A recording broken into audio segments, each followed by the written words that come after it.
Mga kaigsunan, mayong buntag na usab diha kaninyo no. So niya na usab kita aron pagbadangat sa pulong sa Dios nga makita diha sa Matthew chapter 25 verse 1 to 13. Kini naghisgot ang sambingay may tungod sa napulo ka dalaga.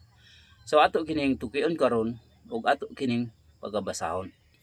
So atong sugdan sa pagbasa niadto niyang adlaw ang paghari sa Dios may sama niini. Adunay napulo ka dalaga nga nagdala sa ilang mga suga og nanglakaw aron pagsugat sa pamanhunon. Daghan ang danghag ang 5 kanila og maalamon ang laing 5 kanila. Ang mga danghag nagdala sa ilang mga suga apan wala magtagana og lana nga igdulugang. Samtang ang mga maalamon nagdalag mga sudlanan nga puno sa lana uban sa ilang mga suga. Ang pamanhunon nalangan pag-abot, busa, nagduka, o nakatulog ang mga dalaga.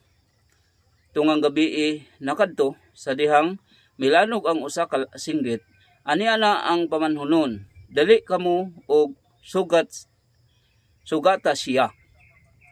So nagmata ang tanang dalaga o giandam nila ang ilang mga suga.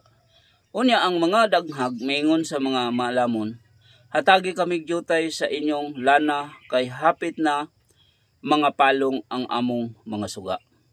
Apan ang mga maalamon mitubag, ayaw, dili na paigo ang lana kun manghatag pa kami kaninyo. Lakaw hinuon kamo sa tindahan o pagpalit kamo inyo.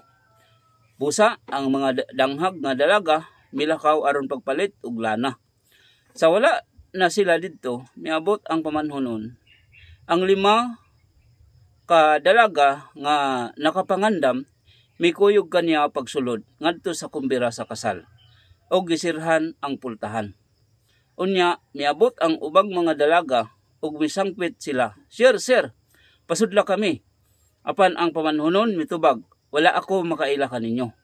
Og gitapos ni Jesus ang sambingay sa pag-ingon, busa pagtukaw kamo kay wala kamo may balo sa adlaw o sa takna. So amen. So mao ning gisulti din hinong nga kabahin sa sambingay.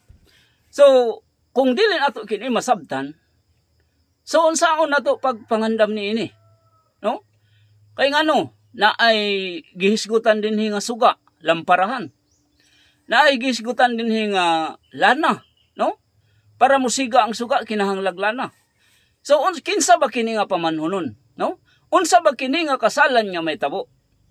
Nga gi pasumbingay man ni Jesus kabahin sa gingharian sa langit.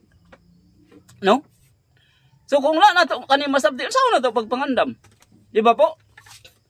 So mao nang kinahanglan gayud nga masabtan nato ang mga pasumbingay dinhi. Kay diha gitago ni Jesus, oh? About sa iyang second coming. Nga sa iyang second coming, so kinahanglan maandam nato ang kining suga. Kinahanglan maandam nato ang lana. So kinsa maning pamanhunon nga moabot, unsa maning nga kasalan nga may tabo. So para masabtan nato kining tanan, manang naga-open ang CCMC sa libreng pagtuon sa Biblia. Kay kanang tanan ato kanang maklaro diha sa Biblia lamang, no? Nga dili ta maggamit og commentary, YouTube or internet. Dili kinahanglan gamiton na siya.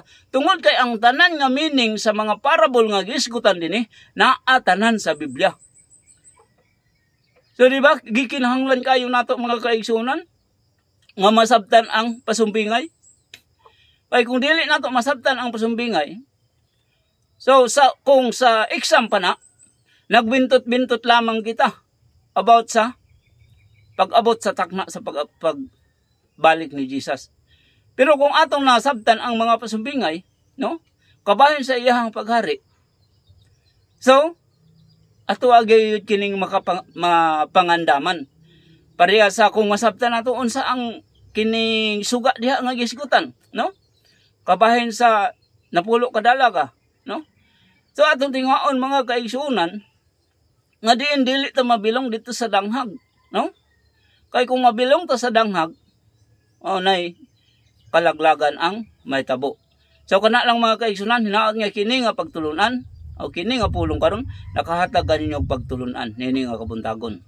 So maayong buntag sa tanan. God bless po sa matag usa.